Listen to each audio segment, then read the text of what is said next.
I just stop on the 50, look at the scoreboard, and I thank God for it.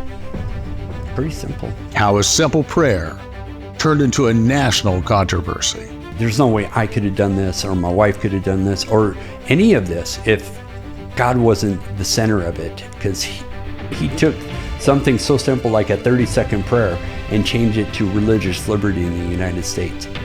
No one person could do that. That's absolutely God.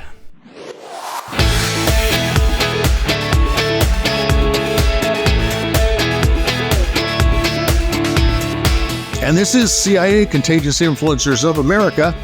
I'm David Sands. Now, you probably already know this story, have heard of this story. It led to a Supreme Court case and over 41 billion consumer impressions. Coach Joe Kennedy became a household name over his fight to pray. His life story was told in the book Average Joe, the Coach Joe Kennedy story, and is now being transformed into a major motion picture, Average Joe, exclusively in theaters on October the 11th. And I'm so excited to have the actual real-life Average Joe with me right here at the homestead today. Now, you're going to hear the story firsthand, so I don't want to give it away, but this is a story of a retired Marine who becomes a football coach, and he promises to honor God at the end of each game. And just a simple act of gratitude turned into this big investigation. And then our fight for freedom, our First Amendment rights, our fight for religious freedoms. And it went all the way to the Supreme Court. And in the meantime, his marriage was just in shambles. They were fighting for their marriage. And he's going to talk about that too. But this went on for years and years and years, all about kneeling down and praying after the game was over, as the fans were going home. And it's just crazy, but this story just goes to show you how just one of us can make a difference. Just one of us. So I can't wait to have Joe Kennedy with me. He's going to be here in just a second. But first, let's take a look at the motion picture, Average Joe. I've been fighting my whole life. 1, 2, 3, 4, United States Marine Corps. So, you told me that saying a prayer on the 50-yard line was the thing that was going to get me in the biggest fight of my life. When did prayer become un-American? Nobody cared for 7 years. Now they do. Will you finish this with me? Because I can't do it without you. You're the one who taught me that there are still things worth fighting for. Average Joe. Rated PG-13. Some material may be inappropriate for children under 13. In theaters October 11. Get tickets at averagejoemovie.com.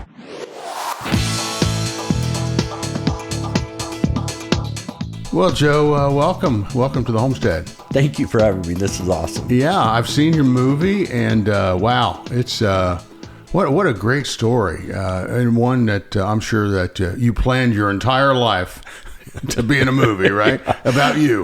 The farthest thing from my mind. Absolutely. Just, it seems so ridiculous that it's actually happening. And first of all, this all happened with the Supreme Court, what, a little bit over a year ago? Yeah. Last year was my first year back in coaching. How in the world did they write a movie and get it out in a year? Well, we wrote it originally way back. There was a guy named Troy who just a crazy man who wanted to do the movie. He heard my testimony and wanted to do a movie on it. I was like, okay.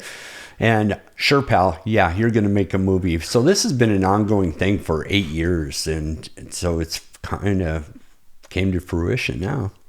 Okay, so the movie was planned and it was written before there was an ending. Right, exactly. And before the book. So it made the book really easy to write. That's what you call faith. You thought that there was going to be a happy ending, because who would want a book and a movie without a happy ending, right? Well, everybody could have been outraged and, oh man, let's all fight together. You never know how it's going to end. So tell me your story. Tell me how this all began and why you were on such a crusade. Really good question, because I never wanted to be on a crusade. I never even really thought about being a Christian my whole time growing up. I was a heathen. I was a big time atheist. I lived for the world. I served in the Marine Corps for 20 years, and I didn't give God first thought until I met my wife. And then, of course, everything changes then. And we weren't evenly yoked. We were having a bunch of marital problems. I didn't know what I was doing. I screwed up 2 other marriages. I screwed up my kids, and now this is the girl in my dreams that my first love. I don't want to mess this up. So I made a deal with God. God, if you give me my wife, I'll give you my life. And I didn't know he was going to take me up on that. I know he just started laughing right at that moment, going, "Oh, okay, I'm going to do something with your life." So I started coaching. He called me into coaching. It was the first time I heard a calling, which was really cool. And I loved it. I made the commitment there that I was going to serve the Lord. I was going to give him the glory after every game, win or lose. And that's how it all started, just taking a knee quietly by myself after a football game. And how did you know that you had that calling? Oh, so we were watching Facing the Giants. I just got done with the job interview, and they said, we want to hire you. Give me the weekend to think about it. And that weekend, I'm flipping through the channels about midnight, and Facing the Giants came on. And it was like God just reached to the TV, grabbed my heart, threw me onto the floor. I was sobbing like a baby in my living room. It was the first time I really heard God calling me to do this, and it was a clear sign. So you got into coaching, and what is coaching like after coming out of the service for all those years? That must have been tough on the guys.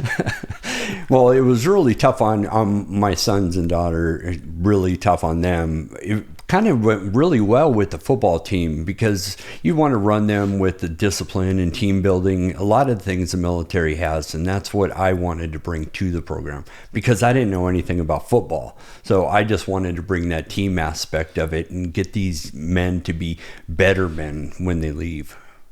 So let's rewind a little bit. Let's talk about growing up, what that was like. Paint the picture for me of your childhood. Wow. I wanted pregnancy, put up for adoption. I was adopted into a family that couldn't have kids.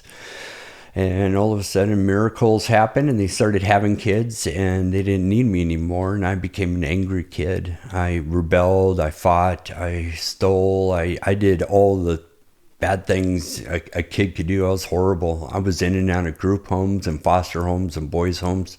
So it wasn't a, great rosy kind of growing up. It was hard knocks.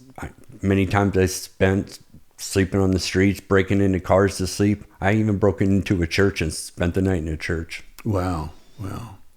And so the way that this is depicted in the movie is pretty true then. It's really true. They actually had to tone everything way down. A couple of the scenes, they said, yeah, we can't show all of that. But they kept it true to about at least 95% of the movie. It was so spot on. So how did you jump from that life to the going into the service? Well, I knew I needed something. Everybody told me when I was growing up that I was just a pain. I never did anything worthwhile. I was just a useless person, and I brought pain wherever I went. And I didn't want that to be my future. I didn't want to be defined by my past. So I knew I needed something. And Marine Corps seemed like a perfect place for somebody who liked to fight. I found my calling my love for my country. That was my first love, or second love.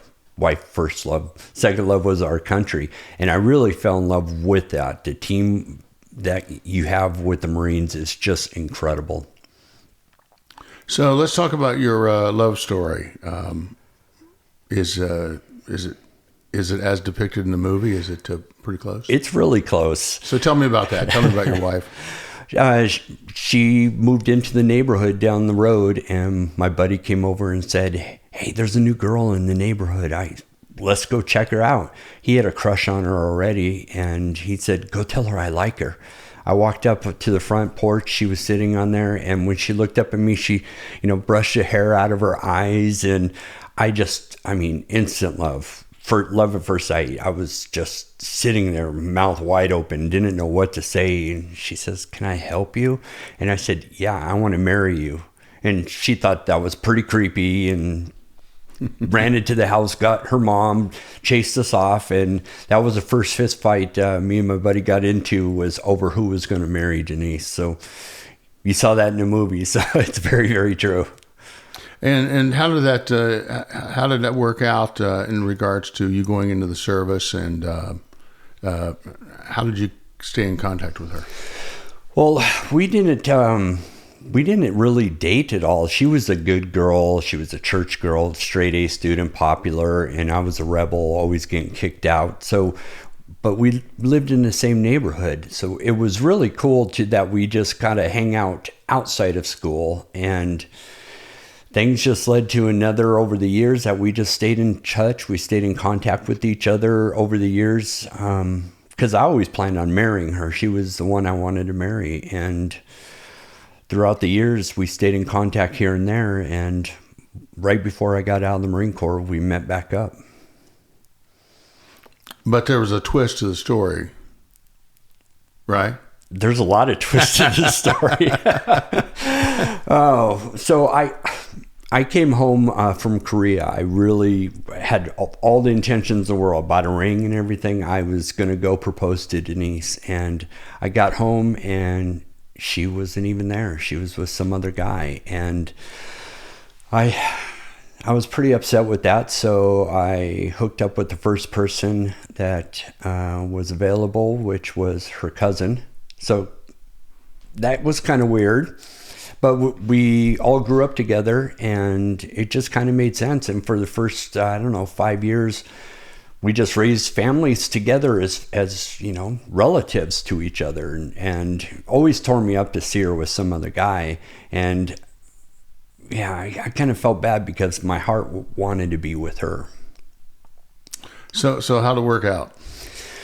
Through a lot of pain and suffering on both of our parts. She was in a very abusive relationship. She tried to get out of it a couple different times, staying at women's shelters and hiding out from the guy.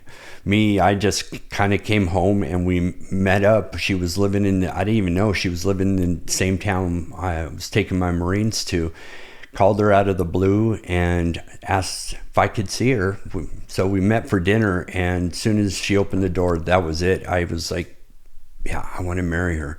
So I started courting her and asked her to marry me before she changed her mind.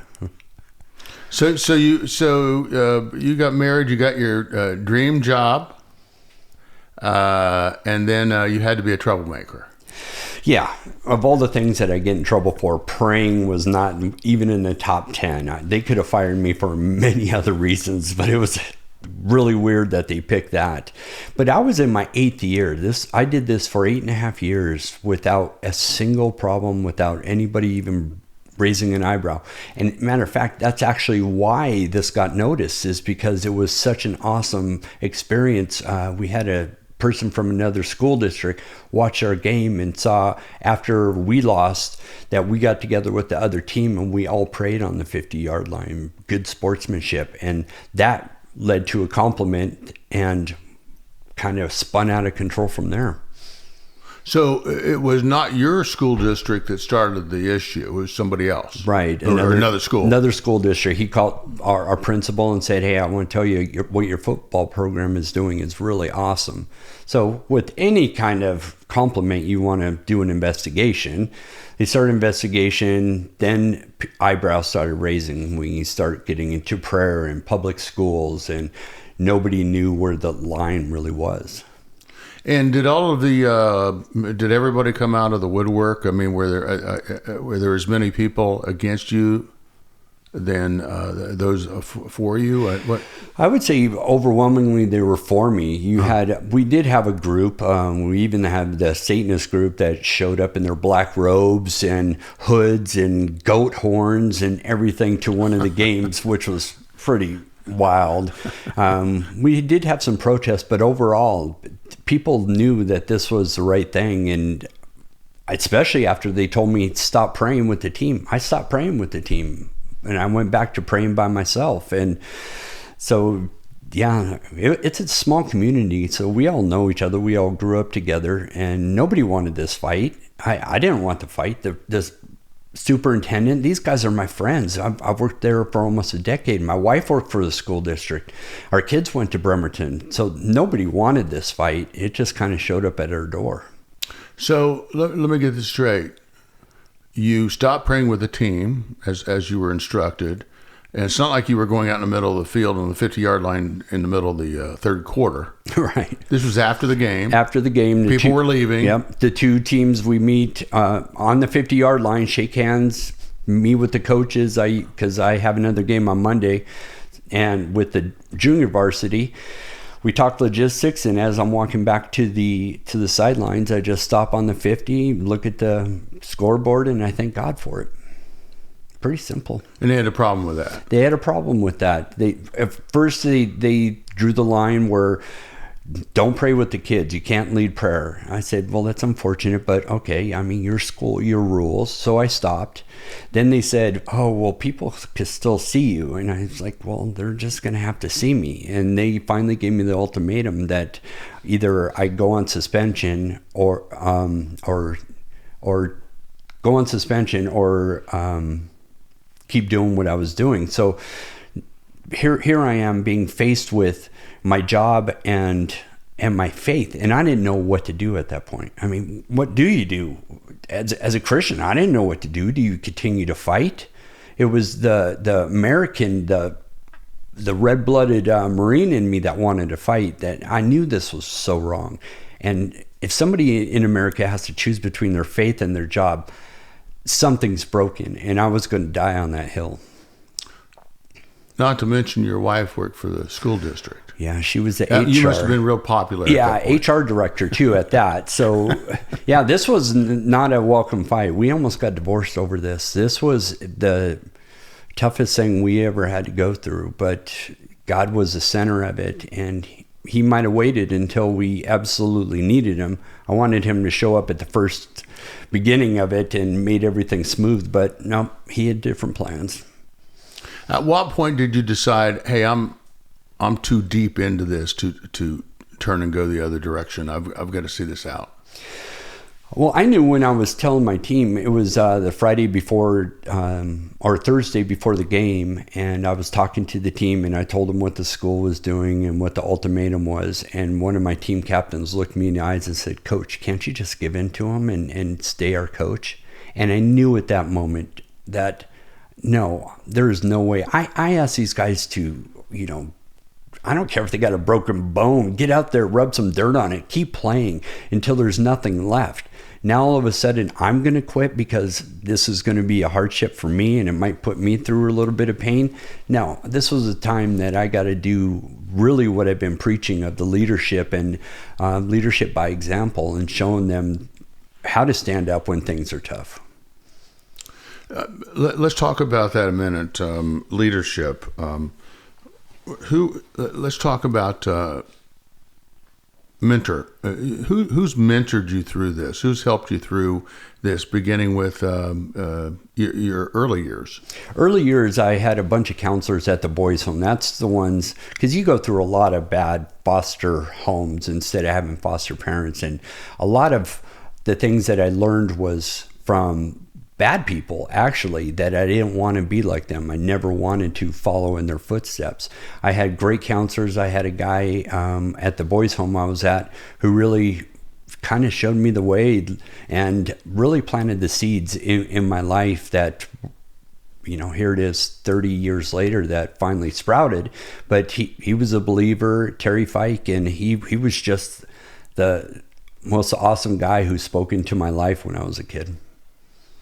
And when you decided to take this on, first of all, tell me who represented you in this fight and how they got in contact with you. I mean, I'm assuming you didn't have millions of dollars in your bank account. No, and no lawyers on a speed dial or anything. I didn't know anything about the law. No lawyers, a brother-in-law? No. I was hoping that somebody would come in a woodwork, and we did. We had a lot of people that were calling.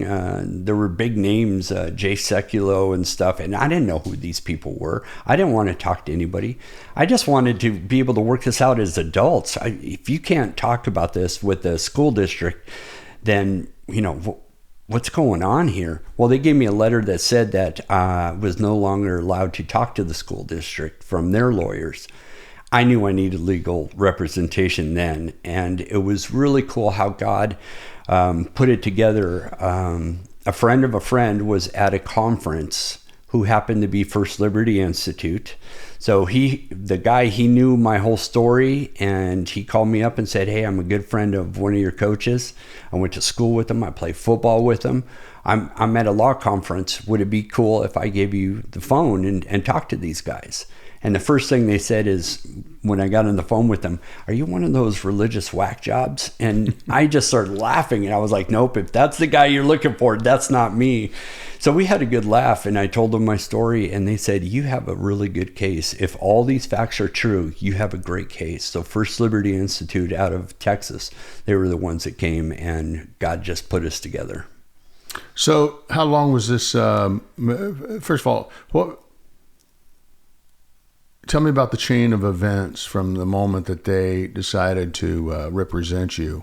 It just didn't go to the Supreme Court the next day, right? We really tried. We sent the school district a letter and said, "Here legally, you guys are in the wrong, and if you continue this, then we will, fight back." So that's what we did. We filed it at the court.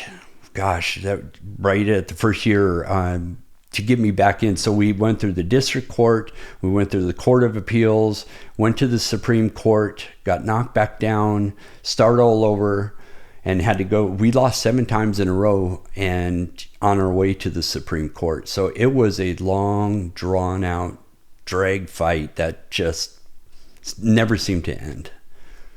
And what was their justification that you could not pray in public on the football field?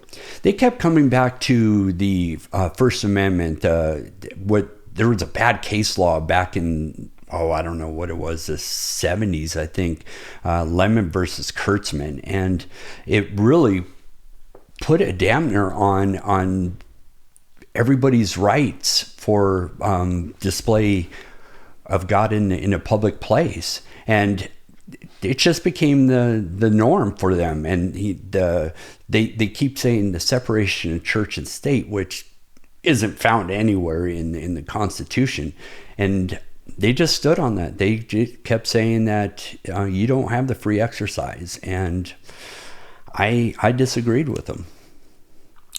So you must have been really losing 7 times in a row.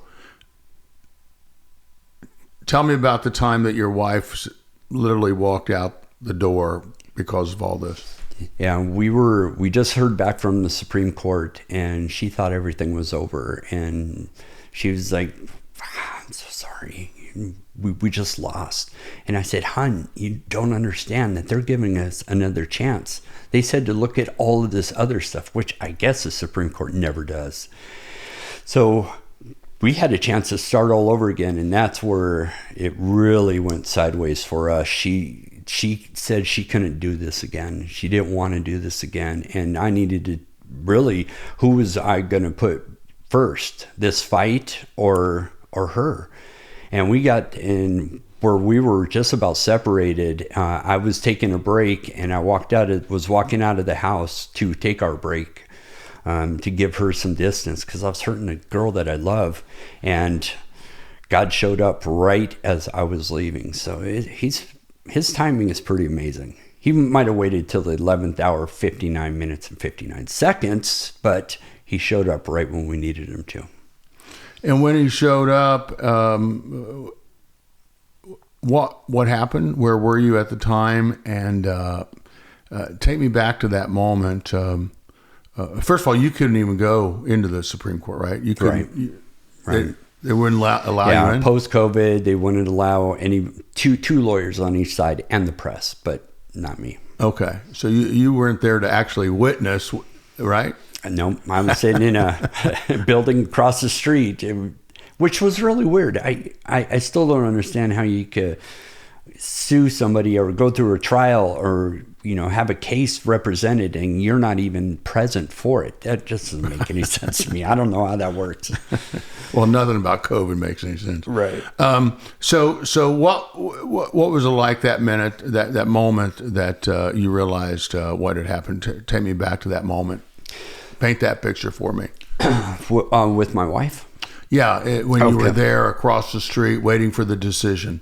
Oh, when we actually, and that was the weirdest thing. So we were sitting there, we're listening to it live on C-SPAN or whatever the heck it was, with no visual, it was just audio. And we're sitting in a room, all the lawyers together, me and my wife, and it was so, to me, she was pretty stressed, but to me, it seemed like this is what we've been fighting for. That finally, somebody's going to listen to the facts of the case, and they're going to look at the Constitution, and they're going to rule on this, not out of emotions or any kind of bias, but what does the Constitution say?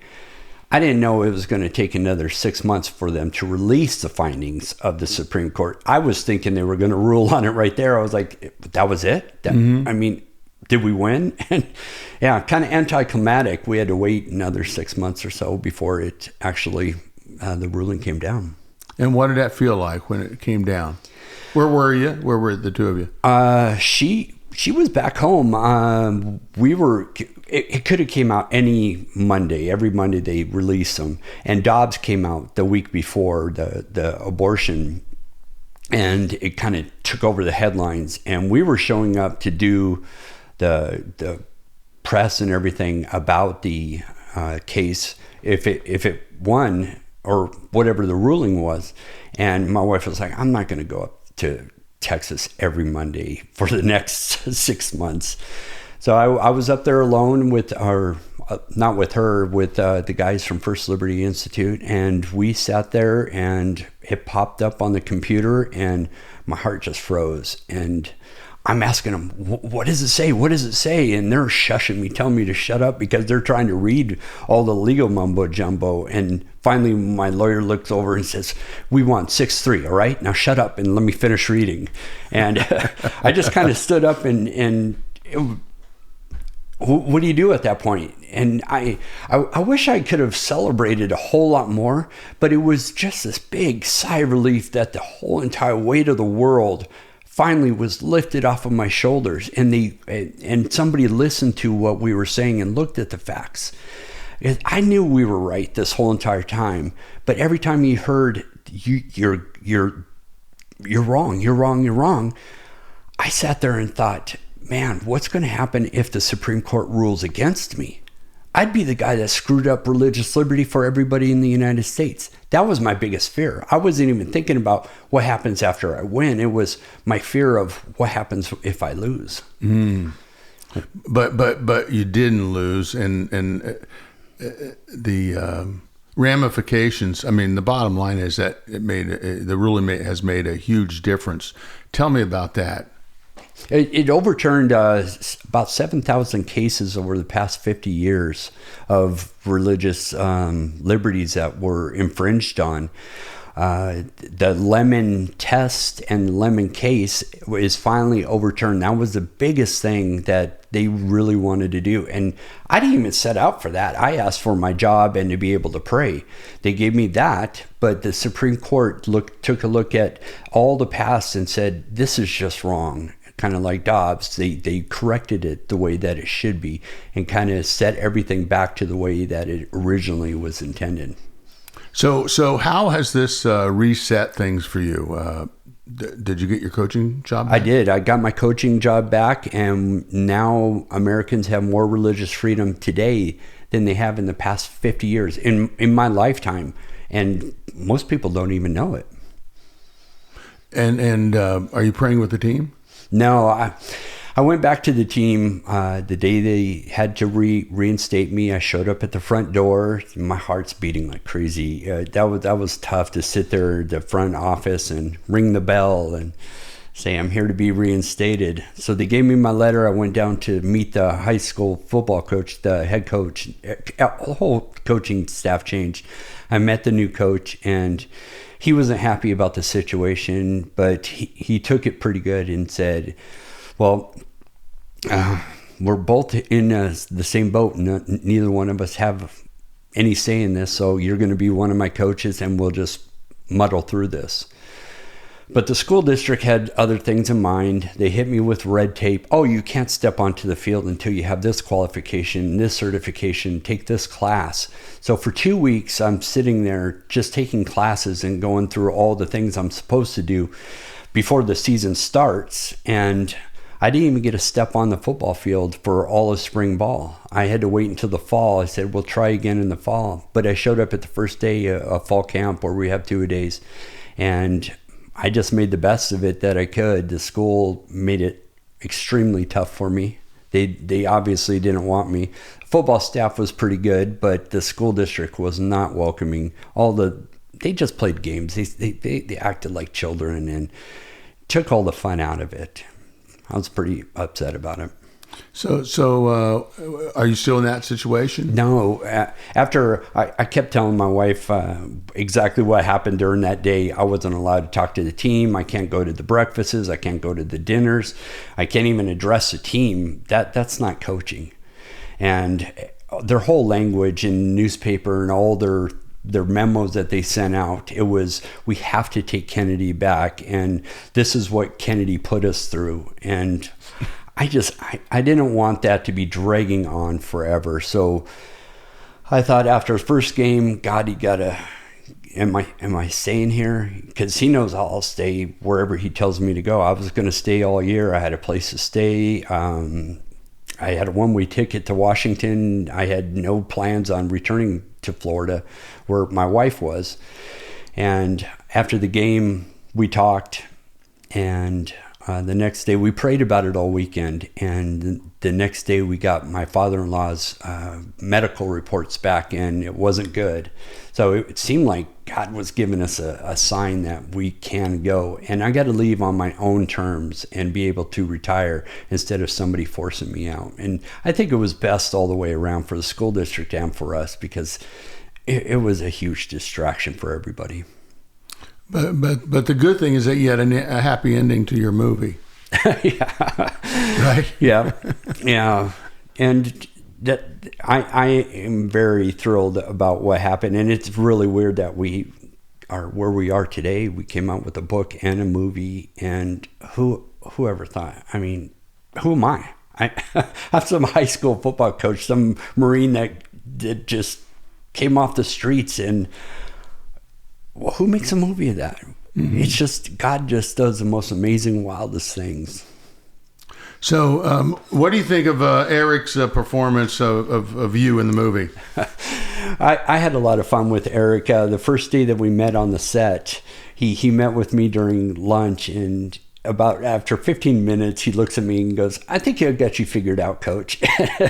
He didn't really need to spend any more time, because I was really simple. My role, the one I was really worried about was my wife's, and I really wanted them to do her justice. And Eric and Amy Acker, Eric did such a great job with my mannerisms, the way that I talk, the way that I act, even kneeling, it looked just like me, and just makes my hair stand up on end when I look at it.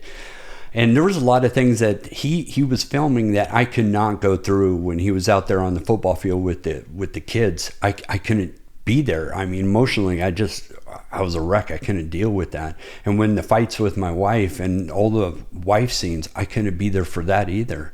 So I'm glad he was there. He was a perfect guy, and we knew immediately that we were a good match.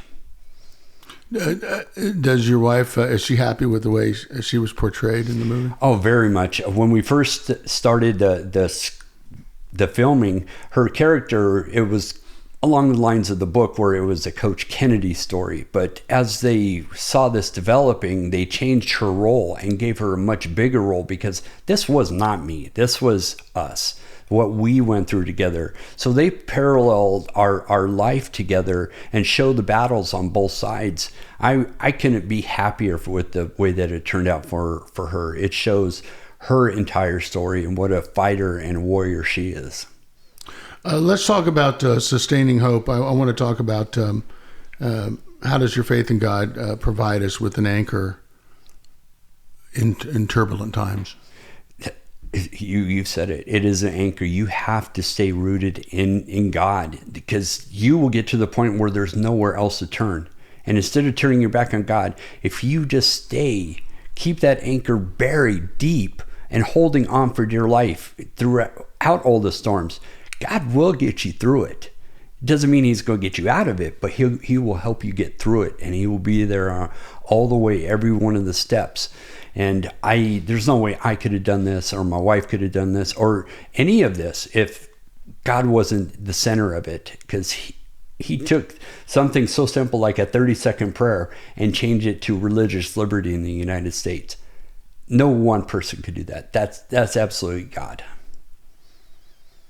So, in regards to overcoming challenges, I mean, you've like overcome probably, other than cancer. I mean, you've probably overcome one of the biggest challenges I've ever heard of, at least external challenge. What was it that kept you going? And for somebody who's going through a big challenge right now, what would you recommend to them? So, well, what I think gave me that drive was all the turmoil, all the pain and suffering I went through as a kid, all growing up, all the things I saw in the Marine Corps, going into battle in the first Gulf War. Everything was just a combination of building who I am and have that warrior spirit that I wasn't going to just bow down to anybody. I'm giving everything to God first. And they picked a fight with the wrong guy. They should have picked it with somebody else, because Marines, we don't quit. We don't back down at all. And I definitely have been a fighter my whole life. And for anybody else that's going through anything like this, it seems so simple to just do what's the right thing. You do what's right and you listen to God. It sounds simple, and it is that's simple, but actually it's not easy to do, because you really have to put everything. Is it worth it? You got to ask yourself, am I going to trust God in everything and to give him everything? And once you do that, things will always work out. We're called to fight the good fight. It doesn't say anywhere we have to win the fight, but we are called to fight the fight and finish the race. So show me the tattoos there on your arm. Okay. What are they? I went to Israel. Put it right there. There you go. I went to Israel with some friends 2 years ago, and it made the Bible and the whole story of Jesus and God real to us. And everything that Israel's going through, this is my way of supporting Israel and showing that God, hey, I'm with you with the people of Israel. I'm not going to turn my back on them. And then on the other side, I don't know if you can see that, it's 2 Timothy 4:7, fight the good fight, finish the race, and remain faithful. And that was my driving force all the way through this. And I just kept repeating that over and over and over again. I'm sure your wife's going to watch this, so you better talk about her tattoo too. Oh yeah, that was my birthday present. I was like, "You're mine now. I can't scratch that off, honey. Till death do us part." She's gonna have to die to get out of this relationship. So finally, let's just talk one minute about what do you hope this movie? I mean, movies are movies. There's a ton of them. There's millions of choices these days to see a good film, and a lot of bad ones too. But this one sticks out. And what do you hope this movie accomplishes? Wow. I really hope it just inspires people that they can make a difference. It isn't all these Hollywood people. It's not the people of power. It comes down to each individual person that we do make a difference. And if I could do this, anybody could do this. And we wanted to take them on the emotional roller coaster of, you're going to laugh, you're going to cry. We wanted it to be a heartfelt story. To me, it's really a huge love story. So when people walk out of there, I want them to just feel like after they got out of a Rocky movie, you're ready to take on the world. Because that's the way we should be walking around as Americans and people of faith, that we're on God's side. Why are we not standing up? Why are we not fighting a good fight? And hopefully it'll get people to realize that no matter what's going on in their life, in their marriage, in their home, in their job, if you put God there, he will get you through it. Well, thank you, Joe. Thanks for spending the last few minutes with us. And thank you for everything that you've done. And thank you for making a big difference. And for keeping the faith. And thanks for stopping by the homestead. Man, thanks for having me. This has been awesome. You guys are great.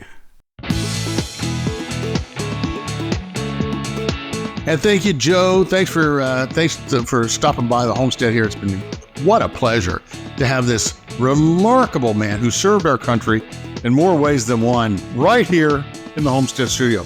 That's one thing that I just all the time I'm just amazed by the people that sit around our little desk here and do our interviews. We've had well over 1,000 folks or so.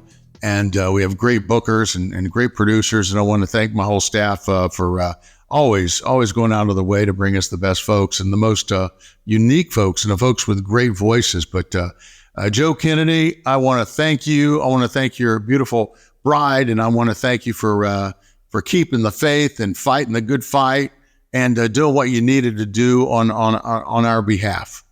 You make us proud. So thank you so much. And thanks to all of our friends. By the way, this movie, if I didn't mention them before, was produced by the folks that brought us God's Not Dead. They brought us The Blind. So this is so well done, folks. You have to get your tickets. Get your tickets in advance. You can go to AverageJoeMovie.com. AverageJoeMovie.com. And it comes out on October the 11th. Okay. Thank you so much. Thank you for sticking with us. Thank you for supporting us. And thank you for visiting our website at KeepTheFaith.com, where we have all kinds of goodies for you. And for more episodes of Contagious Influencers, simply stop by ContagiousInfluencers.com. Until next week, I'm David Sams. Go out there and live that life in living color, because it sure is a heck of a lot more interesting than living it in black and white. I'll see you next time.